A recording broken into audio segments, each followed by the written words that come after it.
जय हिंद भारतवासियों, बात करेंगे आज की ताजा खबरों की। तकिया चद्दर लेकर रात में भी संसद परिसर में डटे निलंबित किए गए विपक्षी सांसद गा रहे हैं गाना। धरना स्थल पर तकिया और कंबल लेकर बैठे सांसदों ने कहा, हम झुकेंगे नहीं। राज्यसभा में उपसभापति के प्रति विपक्षी सदस्यों का व्यवहार संसदीय लोकतंत्र की प्रतिष्ठा का अनादर, केंद्रीय मंत्री ने कहा। संसद ने विदेशी अंशदान नियमन संशोधन विधेयक 2020 को मंजूरी दी। सरकार ने रबी फसल का न्यूनतम समर्थन मूल्य बढ़ाया। भारत और मालदीव के बीच सीधी कार्गो ई फेरी सेवा शुरू की गई। पाकिस्तान में इमरान खान सरकार को हटाने के लिए गठबंधन को अंतिम रूप दिया गया। आईपीएल का तीसरा मैच सनराइजर्स हैदराबाद और रॉयल चैलेंजर्स बेंगलुरु के बीच में। आइए देखते हैं सभी खबरें विस्तार से। 8 राज्यसभा सांसदों के निलंबन को लेकर विपक्षी दलों ने सोमवार को सरकार पर निशाना साधा। वहीं 8 राज्यसभा सांसदों निलंबन के बाद ये सभी सांसद संसद में गांधी प्रतिमा के आगे धरना दे रहे हैं। इनका कहना है कि वो पूरी रात धरना देंगे और तब तक धरना देंगे जब तक निलंबन वापस नहीं लिया जाता। उधर गुलाम नबी आजाद का कहना है कि किसी ने भी राज्यसभा के उपसभापति को हाथ भी नहीं लगाया। उच्च सदन में कृषि संबंधी विधेयकों को पारित किए जाने के दौरान अमर्यादित व्यवहार के कारण इन सदस्यों को शेष सत्र के लिए निलंबित किया गया है। वहीं निलंबित तृणमूल कांग्रेस सांसद डोला सेन ने संसद परिसर में एक गीत गाया।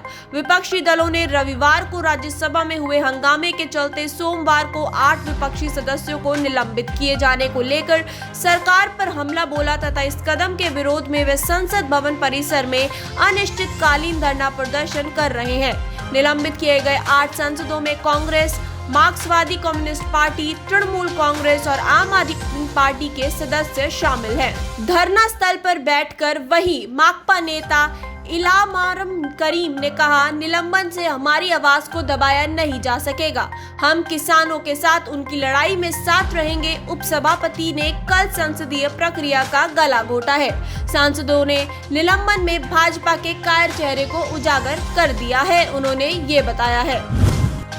केंद्रीय मंत्री श्री रविशंकर प्रसाद ने राज्यसभा के उपसभापति हरिवंश के प्रति विपक्षी सदस्यों के व्यवहार को शर्मनाक, गैर जिम्मेदाराना और संसदीय लोकतंत्र की प्रतिष्ठा का अनादर बताया है। नई दिल्ली में संवाददाता सम्मेलन में उन्होंने आरोप लगाया कि विपक्ष का एजेंडा सिर्फ राज्यसभा में कृषि विधेयक पारित नहीं होने देना था। श्री प्रसाद ने कहा कि सदन में उपस्थित 110 सदस्य इसके पक्ष में थे, जबकि केवल 72 सदस्य इसका विरोध कर रहे थे। श्री प्रसाद ने कहा कि उपसभापति ने विपक्षी सदस्यों से अपने आसन पर वापस जाने के लिए 13 बार अपील की, लेकिन उन्होंने इसे अनसुना कर दिया। उन्होंने कांग्रेस पर निशाना साधते हुए किसानों के मुद्दे पर दोहरे मापदंड अपनाने का आरोप लगाया। उन्होंने कहा कि किसानों के मुद्दे पर कांग्रेस का रवैया दिखावटी और राजनीति से प्रेरित है। संसद ने विदेशी अंशदान नियमन संशोधन विधेयक 2020 को मंजूरी दे दी। इसे लोकसभा ने ध्वनिमत से पारित किया।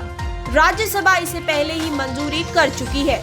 लोकसभा में विधेयक पर चर्चा के बाद अपने जवाब में केंद्रीय गृह राज्य मंत्री श्री नित्यानंद राय ने कहा कि विधेयक में यह सुनिश्चित करने का प्रावधान किया गया है कि विदेशी निधि का इस्तेमाल देश के सामाजिक ताने बाने या आंतरिक सुरक्षा को बिगाड़ने में न किया जा सके। उन्होंने कहा कि इस प्रावधान से विदेशी अंशदान के लेन देन और इसके इस्तेमाल में पारदर्शिता आएगी। विधेयक में विदेशी अंशदान नियामक अधिनियम 2010 में संशोधन किया गया है, जो देश में व्यक्तियों, संगठनों और गैर सरकारी संगठनों और कंपनियों द्वारा विदेशी अंशदान की स्वीकृति और उपयोग को नियमित करने के बारे में है। विधेयक में लोक सेवकों को किसी भी विदेशी अंशदान को स्वीकार करने के लिए निषिद्ध संस्थाओं की सूची में शामिल करने का भी प्रावधान किया गया है।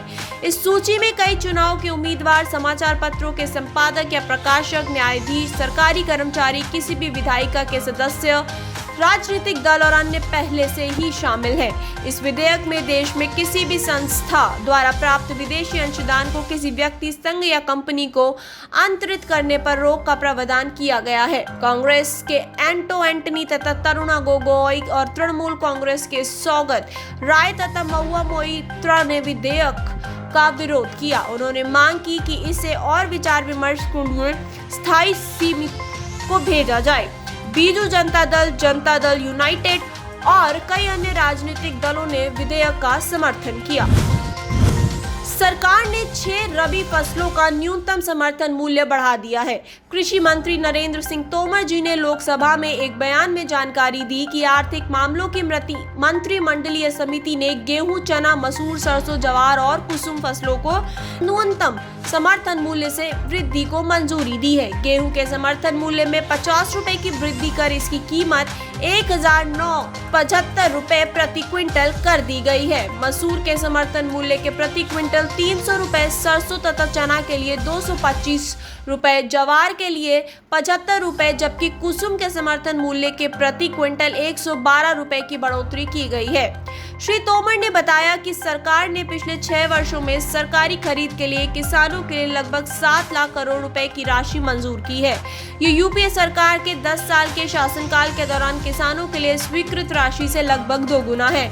उन्होंने बताया कि न्यूनतम समर्थन मूल्य में यह वृद्धि इसके और सरकारी खरीद की गारंटी के प्रति सरकार की प्रतिबद्धता को दर्शाती है। उन्होंने फिर कहा कि संसद में पारित हाल के कृषि विधेयकों का न्यूनतम समर्थन मूल्य या कृषि उत्पाद वितरण समिति अधिनियम के प्रावधानों पर कोई विपरीत प्रभाव नहीं पड़ेगा। श्री तोमर ने किसानों से अपील की कि वे विपक्षी दलों की भ्रमित करने वाली यह झूठी राजनीतिक पैंतरेबाजी से गुमराह न हो। केंद्रीय जहाज रानी मंत्री मनसुख मंडाविया और मालदीव के परिवहन और नागरिक उड्डयन मंत्री सुश्री एशत नाहुला ने संयुक्त रूप से भारत और मालदीव के बीच सीधी कार्गो ई फेरी सेवा शुरुआत की है। अपनी पहली यात्रा के दौरान 200 TEU और 3000 मीट्रिक टन के ब्रेक बल्क कार्गो की क्षमता वाला एक जलपोत तुतिकोरिन से आज कोची जाएगा, जहां से ये उत्तरी मालदीव में कुलुदुफुशी बंदरगाह और फिर माले बंदरगाह तक जाएगा। ये शनिवार को कुलुदुफुशी और 29 सितंबर को माले पहुंचेगा।